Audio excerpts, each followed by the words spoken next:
bil ma'ruf wa tanhauna 'anil munkar. Itu umat yang terbaik. Umat yang mau mengajak kepada orang berbuat kebaikan, menyerukan itu kebaikan, ajak mereka untuk melakukan kebaikan-kebaikan. Dan memang mengajak ini lebih ringan daripada mencegah kemunkaran. Tapi dalam situasi kondisi sekarang ini, mengajak kebaikan pun juga bukan sesuatu yang mudah, ya, bukan sesuatu yang gampang. Gak gampang kita mengajak, kadang-kadang Masya Allah tantangannya berat, ujiannya berat. Padahal kita mengajak apa? Kebaikan, kebenaran, ya, ada aja. Ya, makanya oleh karena itu udah menjadi sunnatullah, udah jadi hukum alam. Kalau kita melakukan sesuatu, ada yang senang, ada yang enggak senang. Ada kan? Ada yang pro, ada yang apa?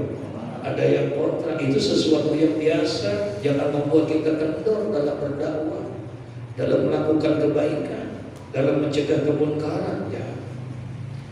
Ya, Rasulullah SAW sempat berkata, silakan kamu lempari aku dengan batu, dengan lempari aku dengan kotoran, lempari aku dengan kotoran anjing, kotoran manusia, silakan. Tapi jangan kalian anggap bahwa kotoran-kotoran kalian lemparkan kepada aku itu akan membuat aku mati di dalam berdakwah. Tidak, justru kotoran-kotoran yang kau lemparkan itu aku akan jadikan pupuk buat diriku sehingga bisa tumbuh menjadi baik. Begitu. Ya, seharusnya begitu. Jadi jangan putus asa. Ini kita baru gerak dikit aja, digedor dikit, ya udah dah gua berhenti aja. Begitu kan? Ya, baru kita mau baru kita ini, Masya Allah. Dari sini yang bikin, tolong ya, jangan bikin yang macam-macam yang ini. Berhenti kita. Jangan. Kalau dakwah itu tentang umat yang baik itu bukan umat yang memang maaf ucap hafal Quran bagus kan? Bagus kan? Bagus. Tahajud tiap malam bagus kan? Bagus. Ya, duha nggak pernah tinggal bagus. Tapi kalau mereka tidak ada amar ma'ruf nahi munkar, nol. Dia bukan orang-orang yang sempurna keimanannya. Hujjatul Islam Abu Hamid Al-Ghazali dalam kitab Ihya Ulumuddin menjelaskan ada satu kampung, satu daerah yang dimana diturunkan itu bencana di tempat itu. Padahal di tempat itu masyarakatnya ibadah, rajin ibadah. Zikirnya hidup, kemudian mereka bertahajud, berini dan lain sebagainya. Bagus benar. Ya, ibadah semua sekali. Kenapa kok Allah turunkan itu pada saat itu? Kenapa? Karena mereka diceritakan oleh Hujjatul Islam Abu Hamid Al-Ghazali, karena di kampung itu tidak ada yang mencegah kemunkaran. Mereka nafsi-nafsi aja ibadahnya. Paham maksudnya? Buat dirinya aja. Sementara di depan dia ada perbuatan maksiat, dia masa bodoh, yang penting bukan buah. Terserah lu mah, mau mabuk kayak mau ini kayak terserah. Ada perbuatan ini, perbuatan maksiat, masa bodoh dengan yang kayak begitu, asik dia ibadahnya, padahal jidatnya hitam, banyakkan sujud, padahal puasa Senin Kamis, tapi dia nggak pernah peduli yang seperti itu, maka tidak ada nilainya. Tetap Allah turunkan itu. Nauzubillah, subhanallah. Jadi kunci yang paling utama kesempurnaan iman seseorang. Ini yang perlu kita garis bawahi. Belum sempurna iman kita, belum sempurna iman kita kalau belum ada amar ma'ruf nahi munkar. Islam itu isinya hanya itu doang, amar ma'ruf nahi munkar. Itu isi Islam. Sekarang bagaimana ini supaya kita bisa seperti itu? Minimal ya, untuk beramar ma'ruf nahi munkar itu buat diri kita dan buat keluarga kita. Dah, gugur itu kewajiban kita untuk amar ma'ruf nahi munkar. Paham gak tuh maksudnya? Habis kalau mau yang lain bisa nggak? Belum mampu kita. Lingkungan belum bisa, di RT belum bisa, di RW belum bisa. Apalagi untuk tingkat yang lebih tingginya, lebih ini segala macam. Nah, gagal gugurkan tuh kewajiban kita untuk amar ma'ruf nahi munkar. Buat siapa? Buat diri kita. Udah belum kita beramar ma'ruf buat diri kita, ngajak kepada kebaikan kepada diri kita. Ya, kita bisa memutuskan hawa nafsu kita tinggalkan semua. Ayo untuk bisa melakukan kebaikan. Itu namanya amar ma'ruf buat diri kita aja. Ini namanya kita udah beramar ma'ruf buat siapa? Buat siapa? Buat diri kita. Kita udah bisa beramar ma'ruf buat diri kita. Kita ngajak diri kita untuk duduk di majelis ilmu. Ini namanya amar ma'ruf. Sekarang kita tinggal cegah diri kita. Bagaimana dengan perbuatan kemungkaran, lawan tuh hawa nafsu kita. Itu namanya kita beramar ma'ruf nahi munkar. Minimal buat siapa? Buat diri kita. Ya, minimal buat diri kita. Kalau sudah, baru kepada istri kita, baru kepada keluarga kita, baru kepada anak dan suami kita. Boleh, masya Allah. Nah, jadi Rasulullah Sallallahu Alaihi Wasallam menggambarkan itu. Kata Nabi Sallallahu Alaihi Wasallam sampai bersumpah, Nabi, walladzi nafsi biyadihi, demi zat, ya, nafsi, dimana jiwaku, diriku ini biyadihi, di dalam genggaman kekuasaannya. Berarti demi Allah, la ta'murunna bil ma'rufi, hendaklah kamu sekalian itu berbuat, menyuruh, memerintahkan untuk berbuat kebaikan, wala tanhawunna 'anil munkar, dan hendaklah kamu sekalian itu benar-benar menyerukan, mencegah kepada kemungkaran. Disuruh sama Nabi, hendaklah kamu sekalian itu menyuruh bintang ta'muruna bil ma'ruf. Ta'muruna maksudnya itu mengajak, memerintahkan orang lain supaya berbuat kebaikan, ya. Wala tanhauna 'anil munkar, dan juga engkau serukan orang agar juga mencegah daripada perbuatan apa? Kemungkaran. Kalau seandainya itu tidak kamu kerjakan, aw la yusikanallahu an yab'asa 'alaikum iqaban minhu, ya, atau kamu sekalian itu niscaya Allah nanti akan menurunkan kepada engkau sekalian itu iqab. Iqab itu adalah ya siksa. Allahumma inni a'udzubika minta daripada kesiksaan daripada api neraka itu. Dan kalau tidak, katanya, ya ba'asa 'alaikum iqaban minhu, niscaya Allah akan menurunkan siksaannya kepada kamu. Allah turunkan tuh kemurkaannya kepada kamu. Allah turunin kalau sudah tidak ada amar ma'ruf, tidak ada nahi munkar, sehingga akhirnya tidak ada lagi orang yang berbuat kebaikan, ngajak-ngajak kebaikan. Kemunkaran ada di depan, merajalela sedemikian, dia diam aja, dan dia mencegah. Kalau begitu kira-kira Allah marah kan? Allah bisa marah kan? Allah bisa turunin azabnya kan? Nah, ketika pada saat itu sudah tidak ada lagi orang yang ta'muruna bil ma'ruf wa tanhauna 'anil munkar, pada saat itu kata Nabi, aw la yusikanallahu ayyam'asa 'alaikum iqaban minhu, Allah akan turunkan tuh nanti azab di situ. Allah turunkan tuh murkanya Allah. Allah turunkan itu azab pada saat itu. Nah, kalau sudah turun itu azab, kemudian summa tad'unahu, kemudian mereka berdoa di situ, bermohon kepada Allah. Nangis-nangis dia minta sama Allah. Tadinya diam aja, nggak ada yang berseru kebaikan, nggak ada mencegah kemunkaran, nggak ada juga. Akhirnya Allah murka, Allah turunin azab, Allah turunin murkanya, ya, dia ma'asa 'alaikum iqaban minhu. Kemudian Allah turunkan itu azab pada saat itu, Allah turunkan itu kemurkaannya pada saat itu. Kemudian di saat itu barulah summa tad'unahu, kemudian pada saat itu baru kalian semua tad'unahu, berdoa sama Allah. Nangis gak berdoanya? Iya. Sementara rumahnya udah apa? Udah hancur, semuanya udah, bumi udah hancur, semua segala macam udah hancur. Pada saat itu baru dia menangis kepada Allah, dia berdoa. Kata Nabi, kalau doa dalam situasi yang seperti itu, fala yustajabu lakum, maka Allah tidak akan mengabulkan dari doa-doanya. Ya, dari doa-doa yang seperti itu, karena tidak ada amar ma'ruf dan nahi munkar. Masya Allah. Jangan sampai kalau kayak begitu. Ya, tapi sekarang alhamdulillah amar ma'ruf masih ada kan? Masih ada kan? Masih ada. Nahi munkar? Halo? Hah? Nahi munkar masih ada kan? Hah? Ada juga sih. Ada kata dikit juga ya. Emang beratkan nahi munkar daripada amar ma'ruf gitu. Masya Allah, berat banget kita untuk mencegah yang kayak begitu-gitunya tuh. Nah, jadi apalagi dalam situasi-situasi dan kondisi yang berat seperti sekarang ini, ya. Dakwah tuh nggak segampang membalikan telapak tangan, berat, ujiannya banyak. Nah, jadi kata Nabi, kalau sudah seperti itu, kemudian berdoa kepada Allah, fala yustajabu lahu. Nggak, doanya nggak ada. Hah?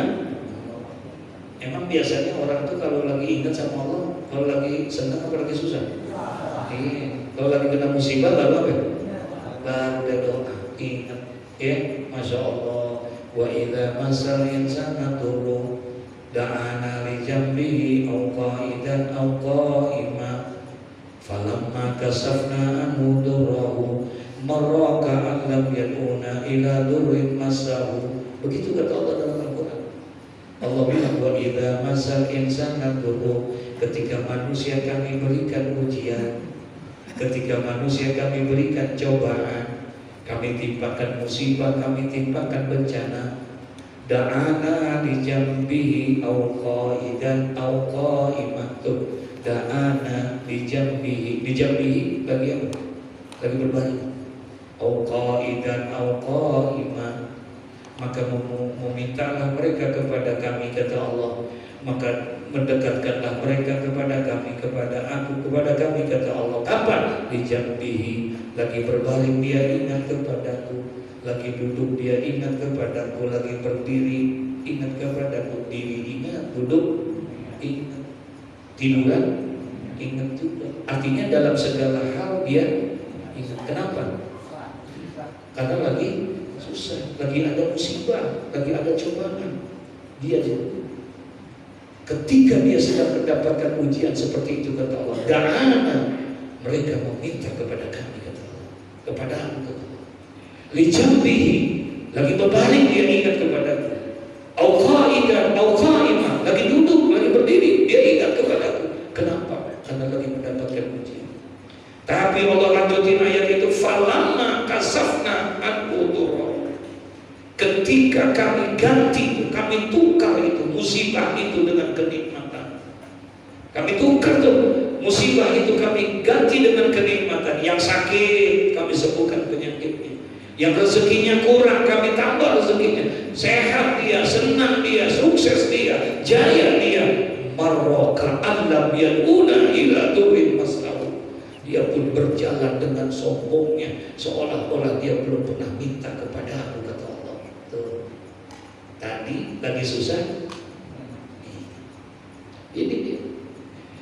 Jadi kata Nabi, summa tad'unahu, kemudian mereka meminta kepada Allah. Ketika Allah sudah turunkan bahasa yab'ats 'ankum ikawan minhu, Allah sudah turun itu murkanya Allah pada saat itu. Kemudian barulah mereka summa tad'unahu, kemudian dia teriak-teriak, dia meminta-minta kepada Allah, fala yustajaba lakum, maka wala yustajaba lakum, maka tidak dikabulkan doanya. Gitu. Padahal semua doa pasti dia dikabulin, karena Allah janji, ud'uni astajib lakum, berdoalah kamu kepadaku, niscaya aku kabulkan doa.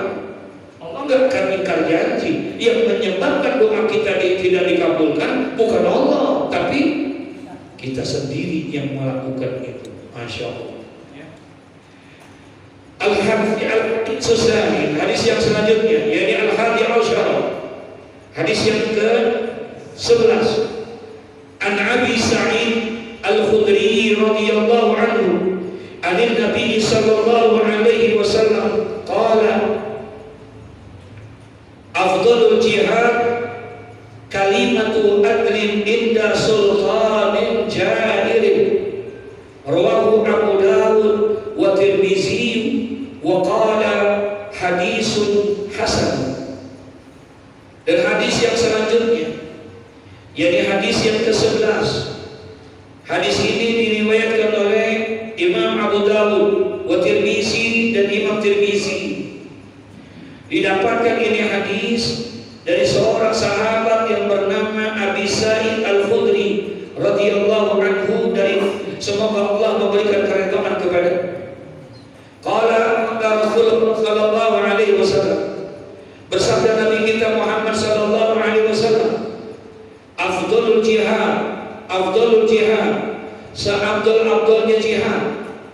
sepaling utamanya itu jihad. Kalimatu adlin adalah menyampaikan perkataan yang benar, menyampaikan perkataan yang adil, menyampaikan perkataan yang hak inda sultanin jair, di hadapan pemimpin penguasa yang durhaka, yang zalim. Itu jihad yang paling apa?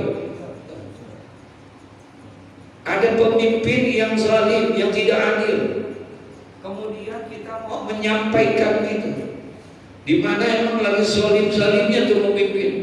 Kita pengen menyampaikan kebenaran kepada mereka. Itulah yang disebut dengan jihad yang paling besar.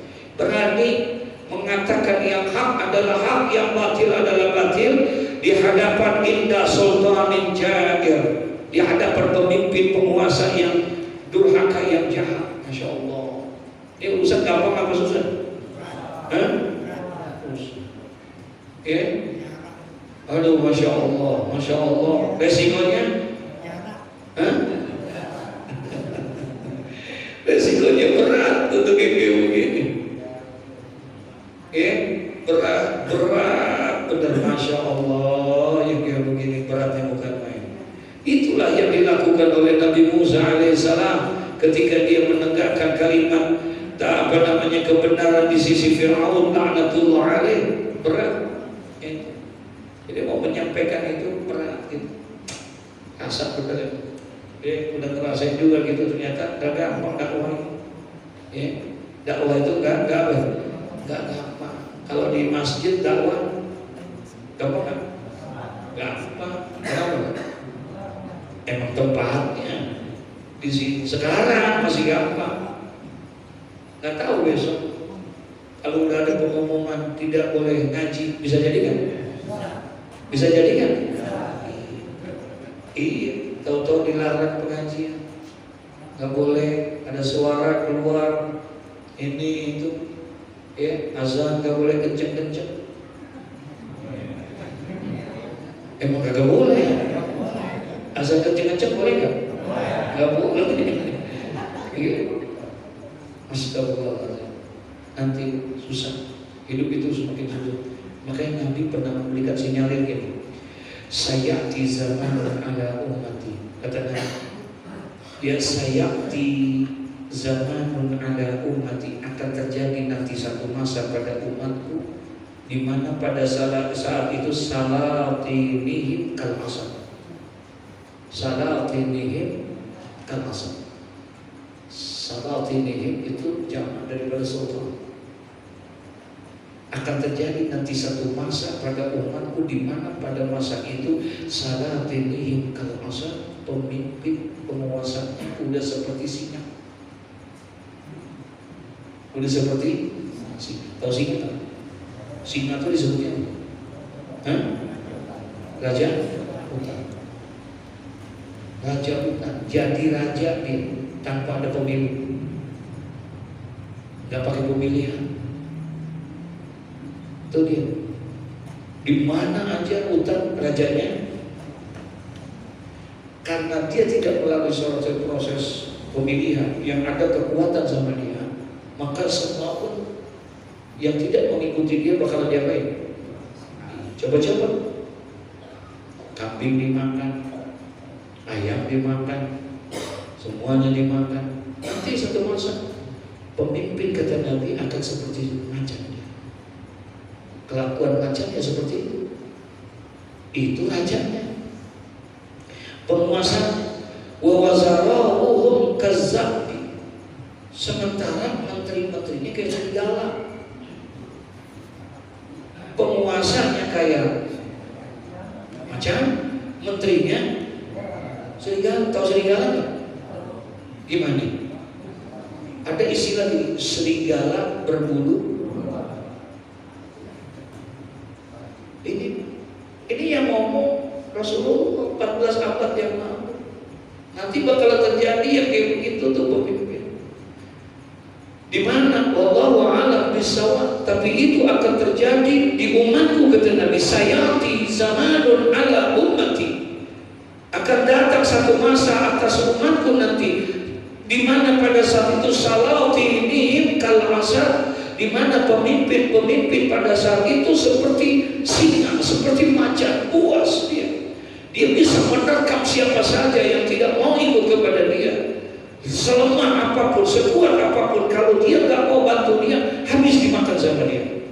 Sekalipun hanya seekor ayam, sekalipun selemah kucing, apalagi yang lainnya, semuanya akan dimakan sama dia kalau tidak menuruti dia. Dia nggak perlu yang namanya pemimpin dia, raja, jadi raja itu, menjadi raja itu nggak perlu yang nggak pakai pemilihan, itu nggak ada lagi. Lu bisa kalahin gua, silakan jadi. Nggak perlu pakai apa? Pemilu. Ditunda pemilu. Kalau paling gampang gitu, pada saya coba-coba iseng-iseng saya angkat dan tulis sebuah status apa? Orang kalau sudah mau kalah, kalau sudah diprediksi bakalan kalah, gitu, maka cara yang paling gampang itu adalah menunda dan membatalkan pertandingan. Paham maksudnya? Ini kita udah mau kalah nih, kita udah prediksi bakalan apa? Kalah. Supaya nggak kalah gimana caranya? Hah? Tunda atau batalin pertandingan itu.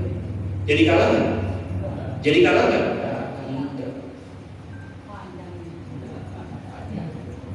Nggak jadi kalah. Sekarang lagi diangkat di wacana. Bukan di sini, bukan di antariksa. Di antariksa sana lagi dicoba, sekarang lagi dilemparkan ini wacana bagaimana caranya supaya rakyat menyadari, memahami di negeri antariksa bahwa saat ini negara antariksa tidak punya uang, tidak punya modal, tidak punya dana untuk melaksanakan pemilu. Sehingga oleh karena itu dijadikan sebuah alasan ini akan menunda daripada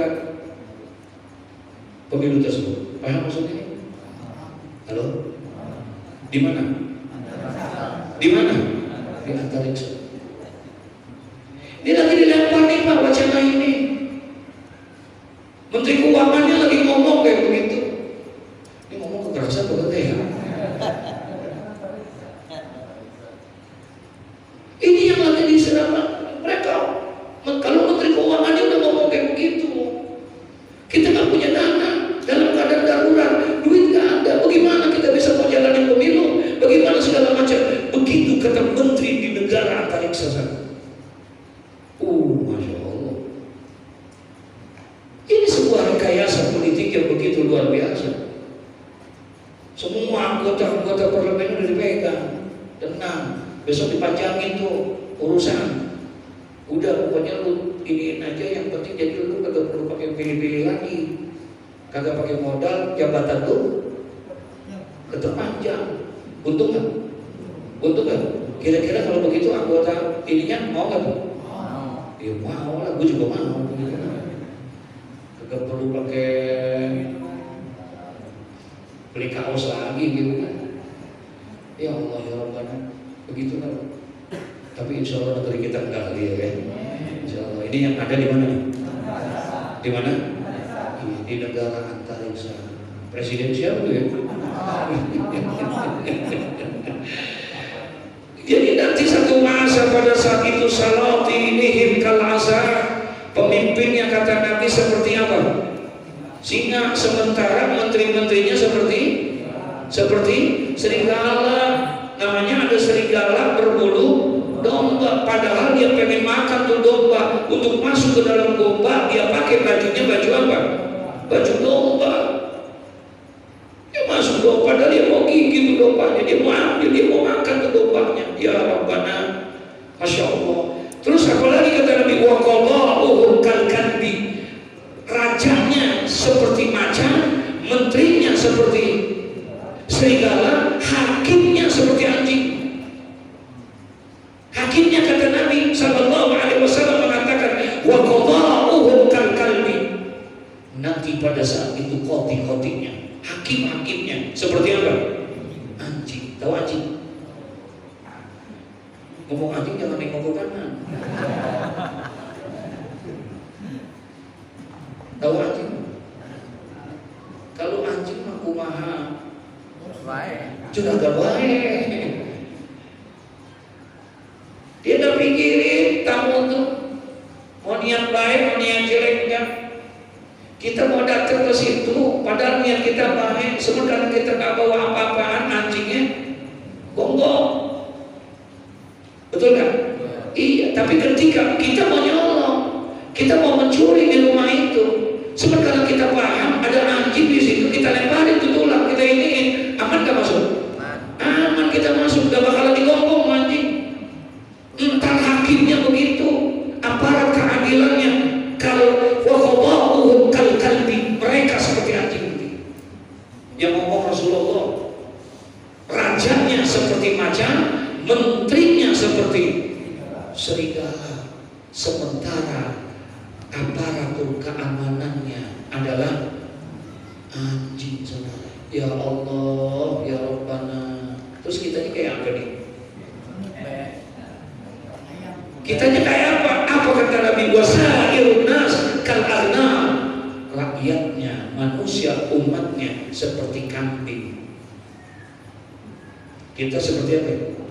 Bayangin kambing hidupnya di antara macan, di antara serigala, di antara, kira-kira bagaimana tuh? Tuh kambing kayak apa kira-kira ya? Hah? Aman kan?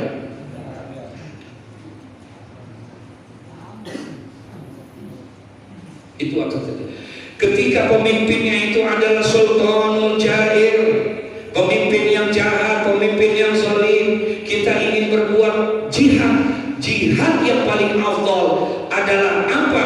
Ternyata bukan perang melawan orang-orang yang melaksanakan di medan perang fisabilillah. Jihad yang paling afdal kata Nabi, afdalul jihad kalimatul adlin inda sultanin jair. Sebaik-baiknya, seafdalnya itu jihad adalah menyampaikan perkataan yang benar di hadapan pemimpin yang apa? Allahu Akbar. Ya, rawahu Abu Dawud wa Tirmizi. Hadisun hasan. Hadis ini dikategorikan hadis yang apa? Yang hasan. Terakhir waqala Rasulullah sallallahu alaihi wasallam al-hadisani al-gharab an Abi Abdullah Tariq ibn Shihab al-Bajalli al-Ahmasi radhiyallahu anhu anna rajulan sa'ala an-nabiy sallallahu alaihi wasallam wa qad wada'a rijlahu fil gharzi ayul jihadil afdal qala kalimatu haqqin inda sultanil jair rawahu an-Nasa'i bi isnadin sahih.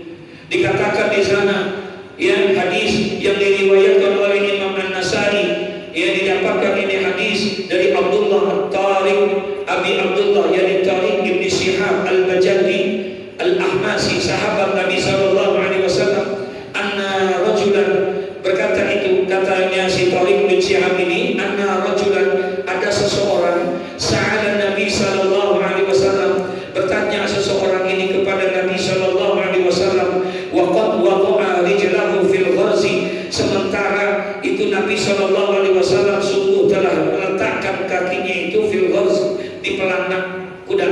Jadi udah naik pelanak tuh Nabi udah duduk di atas kuda ataupun unta udah naik di atas. Tiba-tiba ada orang yang ngapain? Nanya sama Nabi, paham ya maksudnya? Padahal Nabi udah siap-siap pengen ngapain? Pengen jalan nih, kudanya udah naik. Nah, kemudian anna rajulan sa'ala Nabi sallallahu alaihi wasallam berjalan dia ini seseorang bertanya kepada Nabi sallallahu alaihi wasallam sementara Nabi sudah meletakkan kakinya itu di atas pelana ya. Apa pertanyaannya? Ayu jihadil afdal ya Rasulullah. Mereka bertanya, yaitu orang itu bertanya tentang apakah jihad yang paling utama itu wahai Rasulullah. Qala, kemudian Rasulullah tetap menjawab walaupun Rasulullah sudah di atas apa? Nah, udah di atas unta, udah di atas kuda, udah pengen jalan. Sebab karena ada orang bertanya, dia nanya, ayu jihadil afdal ya Rasulullah. Jihad yang paling utama itu apa ya Rasulullah? Qala, kemudian Rasulullah haqqin inda sultanin jair.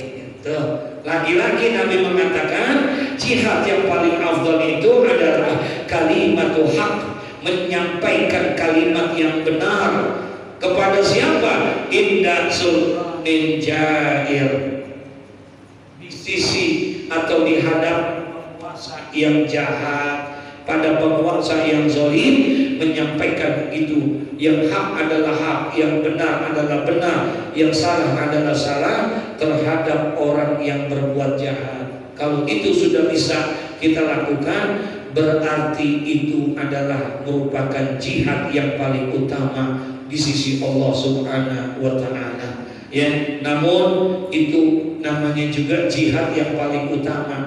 Berarti berat apa ringan? Berarti itu beratnya luar biasa. Tapi kalau kita bisa menyampaikan hal yang seperti itu, maka kita termasuk golongan orang-orang yang jihad, yang di jalan yang paling utama di sisi Allah Subhanahu wa Ta'ala. Al-hadisus sadisa asara ila akhiri wallahu a'lam bissawab. Mudah-mudahan kita bisa berjihad buat diri kita, bisa menunjukkan kebenaran buat diri kita. Ya insya Allah. Ya Masya Allah, memang berat. Mudah-mudahan Allah kasih taufik hidayah buat kita. Amin ya rabbal alamin. Al-Fatihah. A'udzu billahi minas syaitonir rajim. Bismillahirrahmanirrahim. Alhamdulillahi rabbil alamin. Ar-rahmanir rahim. Maliki yaumiddin. Iyyaka na'budu wa iyyaka nasta'in. Ihdinas siratal mustaqim. Siratal ladzina an'amta 'alaihim ghairil maghdubi 'alaihim